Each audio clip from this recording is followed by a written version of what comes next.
టీఆర్ఎన్టీవీ నేను భాగ్యశ్రీ మేడ్చల్ మల్కాజ్గిరి జిల్లా మల్కాజ్గిరి నియోజకవర్గం బీజేపీ ఎమ్మెల్యే టికెట్ గోపు రమణారెడ్డికి ఇవ్వాలని తీర్మానం. ఆర్కేపురం ఆఫీసర్స్ కాలనీలో Telangana ex servicemen welfare association joint action committee general secretary R Rangareddy గారి ఆధ్వర్యంలో నిర్వహించడం జరిగింది.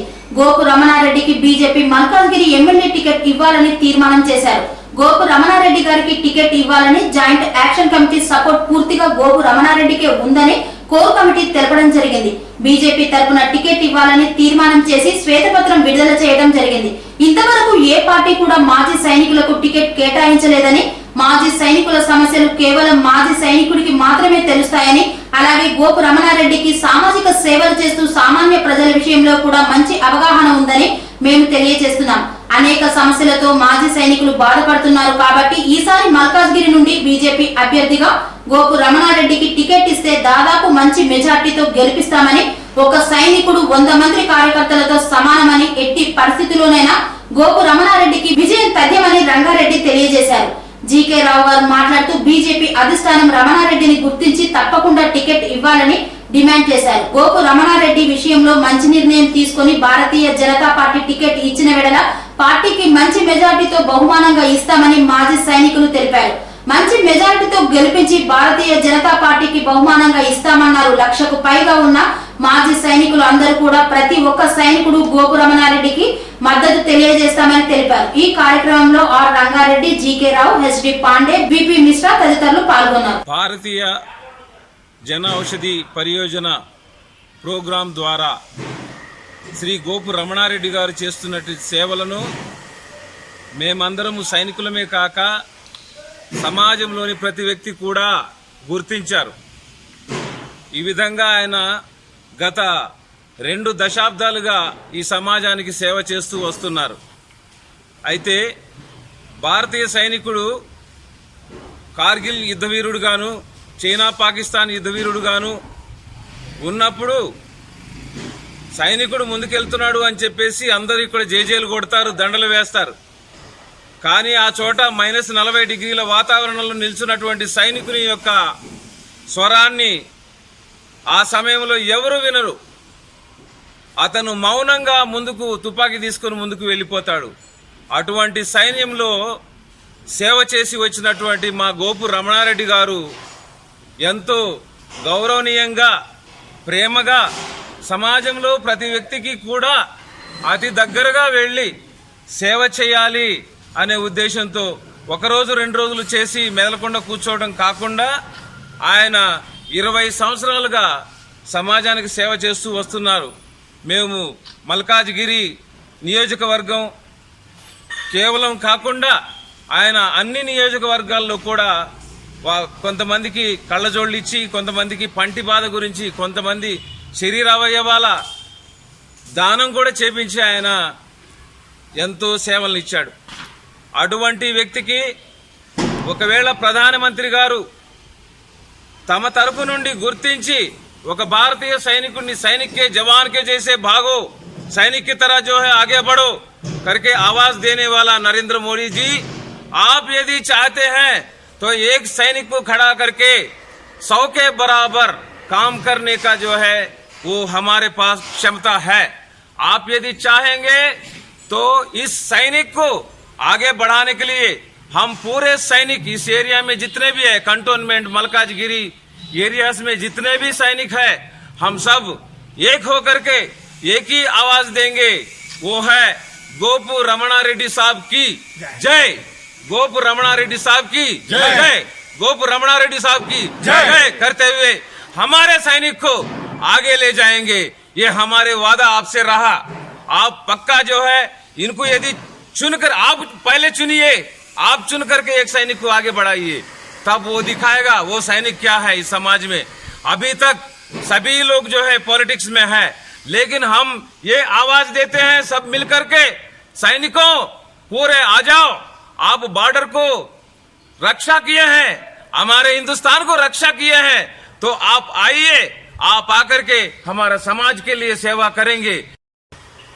मेरा नाम महादेवन है, मैं कोर ऑफ सिग्नल से रिटायर हुआ और यहाँ 68 से लेके अभी तक मैं सोशल एक्टिविटीज़ में काम करने वाला हूँ. दूसरी बात, मैं सेंट्रल गवर्नमेंट में नौकरी करके वहाँ से भी पेंशन आके 15 साल हो गया। और मेरे एक्सपीरियंस के तौर से बात करना हो तो हिंदुस्तान के अंदर जितना भी एक्स सर्विसमैन लोग हैं, उन लोगों को कुछ समझते नहीं, कि हमारा लोग समझते नहीं कि हम देश को रक्षित करके आते हैं। हमारा वजह से यह राजनीति चलता है, चाहे प्रेसिडेंट ऑफ इंडिया होने दो, चाहे प्राइम मिनिस्टर ऑफ इंडिया रहने दो।